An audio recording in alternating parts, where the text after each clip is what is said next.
उसमें उसमें असल में फर्क आ रहा था, और वो ये चाह रहे थे कि मैं इससे इत्तेफाक नहीं करता।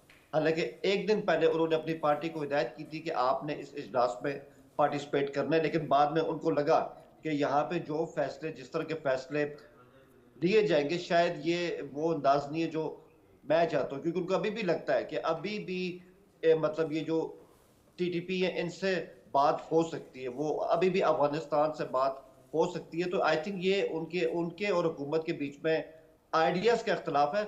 इसको इमरान खान की रहाई के साथ इस तरह से नथी करना, आई थिंक ये बिल्कुल सही नहीं है। रहाई का तो कोई ऐसी शर्त ही नहीं कि इमरान खान रहा होंगे तो उसके बाद इस तरह की मीटिंग होगी। लेकिन मैं फिर भी समझता हूँ कि इस मीटिंग के अंदर इमरान खान की हुकूमत जो है वो हमारे केपीके के सूबे में है, तो वहां के जो सीएम थे, जो इमरान खान के बहुत ज्यादा क्लोज भी है और इमरान खान की पार्टी पीटीआई के बहुत अहम लीडर भी है, वो कल इस मीटिंग के अंदर थे और उन्होंने अपने कंसर्न जो थे और अपने और जो भी इमरान खान की सोच है उन्होंने इस इजलास में रखी है। तो ऐसा हम कह नहीं सकते कि उनकी जुमात की नुमाइंदगी यहाँ पे नहीं थी। अच्छा, ठीक है।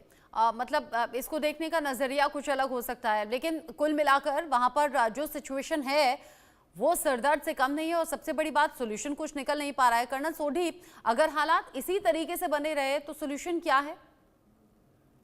जय हिंद रचना जी, ये मेरा सौभाग्य कि मैं आपके न्यूज चैनल और विख्यात को पैनलिस्ट के साथ हूं। इस वक्त पाकिस्तान के प्रधानमंत्री शहबाज शरीफ और सेना अध्यक्ष जनरल असीम मुनीर के सामने एक ही लक्ष्य होना चाहिए कि किस तरह से वो पाकिस्तान को टूटने से बचा सकते हैं। और अगर वो पाकिस्तान को वाकई में बचाना चाहते हैं, उन्हें इन छोटी मोटी चीजों पे बिल्कुल ध्यान नहीं देना चाहिए कि इमरान खान जेल के अंदर है, जेल के बाहर है। इस वक्त की मांग है कि जितनी राजनीतिक पार्टियां हैं पाकिस्तान की, इन्हें इकट्ठे आके हर मुमकिन कदम लेने होंगे अपने देश को टूटने से बचाने के लिए, और उसमें सबसे अहम भूमिका इमरान खान निभाएंगे। पिछले साल पीयू का एक रिसर्च पोल हुआ था जिसमें यह आंकड़े आए कि 61% पाकिस्तानी नागरिक इमरान खान को पसंद करते हैं शहबाज शरीफ के कंपैरिजन में और नवाज शरीफ के कंपैरिजन में। इस वक्त अगर कोई पाकिस्तान में सबसे लोकप्रिय नेता है, बल्कि मैं कहूंगा 1947 से जब से पाकिस्तान एक नया राष्ट्र बना तब से सबसे लोकप्रिय नेता पाकिस्तान में ऑब्वियसली मोहम्मद अली जिन्ना है, लेकिन उसके बाद कोई नंबर 2 पे सबसे पॉपुलर पॉलिटिकल लीडर है तो वो इमरान खान है।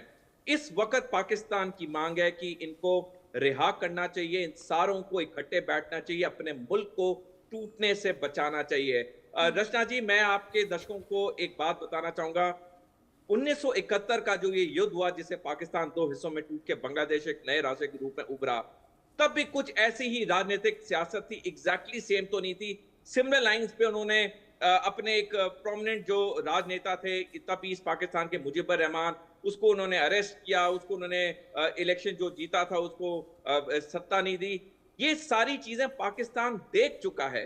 जब पाकिस्तान ये ऑलरेडी चीजें देख चुका है, अपने देश को टूटते हुए देख चुका है, क्योंकि उसने पॉपुलर पॉलिटिकल लीडर्स को आगे नहीं आने दिया, तो पाकिस्तान को सबक और सीख लेनी चाहिए अपने इतिहास से।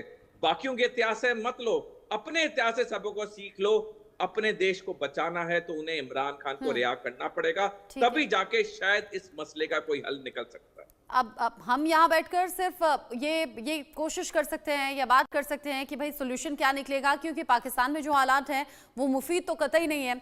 जावेद हुसैन जी भी हमारे साथ में है, कर्नल सोढी भी हैं, लेकिन किस तरीके से बीएलए बड़ा सिरदर्द साबित हुआ है पाकिस्तान के लिए वो जान लेते हैं। पाकिस्तानी आर्मी पर बीएलए का वार लगातार जारी है, पिछले कुछ दिन में बढ़ गया है। पाकिस्तान पर बलूच विद्रोहियों का कहर लगातार टूट रहा है और ये पाकिस्तानी फौज पर, पाकिस्तानी पुलिस वालों पर है। बलूचिस्तान में पाकिस्तानी सेना के काफिले पर हमला हुआ है और ये एक से ज्यादा बार हुआ है। हम देख रहे हैं पिछले कुछ दिन में बीएलए ने ट्रेन हाईजैक करने के बाद सेना को निशाना बनाने का काम किया। हमले में पाकिस्तानी सेना के 90 जवान ढेर हो गए और ये खुद बीएलए की तरफ से कंफर्म किया गया।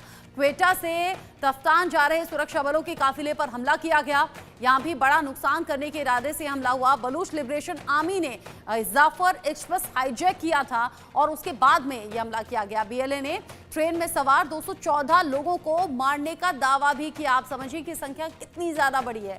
क्वेटा से करीब 160 किलोमीटर दूर ट्रेन हाईजैक की गई थी और ये सब कुछ प्लान तरीके से हुआ था। पाकिस्तानी आर्मी पर बीएलए का वार लगातार जारी है और न सिर्फ आर्मी बल्कि पुलिस वालों पर भी हमले हो रहे हैं और जगह जगह जो धमाके होते हैं या जो हमले होते हैं उसमें मेन टारगेट रहता है पाकिस्तान में पुलिस वाले और फौज वाले, और इसमें बड़ा नुकसान हो भी रहा है। बीएलए लगातार ये दावा कर भी रहा है कि बड़े नुकसान यहाँ बीएलए की तरफ से हुआ, लेकिन जिस तरीके से बीएलए का खौफ बढ़ गया है या फिर ये हमले बढ़ गए हैं उससे पाकिस्तान में खलबली तो देखी जा रही है। बड़ी बात ये भी कि मीटिंग्स तो चल रही हैं, लेकिन क्या मीटिंग से सोल्यूशन निकल पाएगा? जावेद हुसैन जी, ये जो कुछ डेटा हमने अभी शेयर किया